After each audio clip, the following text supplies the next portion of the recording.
Welcome to Bearcat Postgame here with head coach Omar Wattad. It was a neck-and-neck first half. Columbus State able to pull away late. What was the deal for them to get that late lead? Well, they had that little run that separated it, right? There's a run around when they ended up getting 59, 51, and then they didn't look back from there.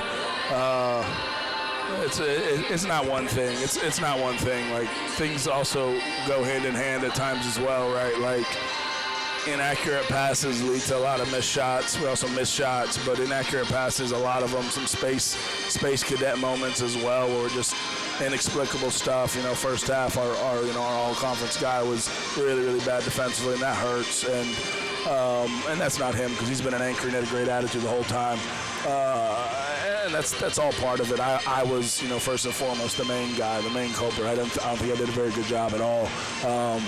Without touching into the tactical aspect of it, I don't think I did very good, and there's no question about it. It falls on me before anybody, but it's a player's game at the end of the day, and I feel very strongly about that. The good and the bad ultimately falls on them, along with me doing what I'm supposed to do to put them in the best position. I didn't do my part, and I think a lot of guys didn't do their part as well. And when you shoot it that bad and you make that many, rim decisions that are inaccurate and make inaccurate passes, plus then the first half, the old glass for us in the first half, they had 10. And that's the only reason that it was tight early, because we played a lot better in the first half. And so all that stuff, right? Yeah, Jared Adderton had 18. He's so tough to guard. No, I mean, we put him in check. First half, he was 2 of 6 points. And we had him in check. In the first half, we had him in check. And second half, he got going. He started getting it. And he's going down Main Street with no rim protection, nothing there, and touching paint. And he's a beast. Yeah, he's a beast. He's he's one of the better players in the league, no question. Noah Dunn started to get hot at the end. Seemed like you were tinkering with some rotations. What were you looking for in the final 5 minutes?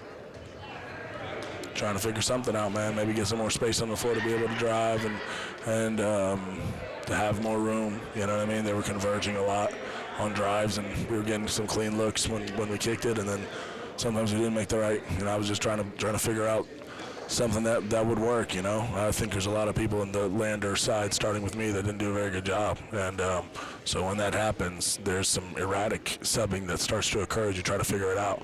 But we all got to be accountable, myself included, and that's really all there is to it. Well, an 8-day layoff, did that time in between games affect you much? No. Columbus had an 8-day layoff as well. Just this part of basketball is just what happened today. It's what happened today. Grayson Pritzel, with the absence of Dom Stanford, has stepped into the starting lineup. He did a good job scoring again tonight in double figures. Yeah, he played fine. I think he played more than fine. He touched pain, so we started going to those flats. Yeah, he had a crucial one at the rim, man. That was turned the corner, and Jelani James right there. And it was an obvious 2+1 on the 2-on-1 on the weak side. I think he's got to make the right play there, and that's as part of the big momentum, part of that momentum. But Pritzel's playing fine. He played fine. He played well today, and he's guarding well enough to make sure he stays in there. I thought the unsung hero, to be honest, that hasn't been discussed, was Roman's son. Yeah. For them, to be honest, and we didn't keep him in front, and he made some easy mids. He got over the rim, didn't alter shots at the rim. It was just too easy for him. I really do feel strongly about that. I think.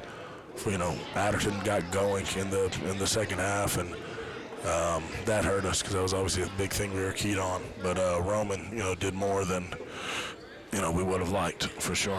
What are you looking for coming into the next game against what has been our kryptonite, Flagler Saints? Yeah, we got to have a short-term memory. And really be ready to kind of go light tomorrow, and then really get after it Tuesday. This league is ridiculous. Yeah. Obviously, it's about as tight as I've seen it. You know what I mean? It is as tight as from 1 through 7. It's ridiculous. I guess we're a game back from first now. It's wild. And so Flagler's really good, and we got to be ready to play. We got to perform, man. I haven't watched them enough yet to tell you. I'm going to lock into them tonight, and I'll be ready for hopefully a good game plan going into Monday's practice. Coach, thank you for your time. We'll talk to you again later on. Appreciate you.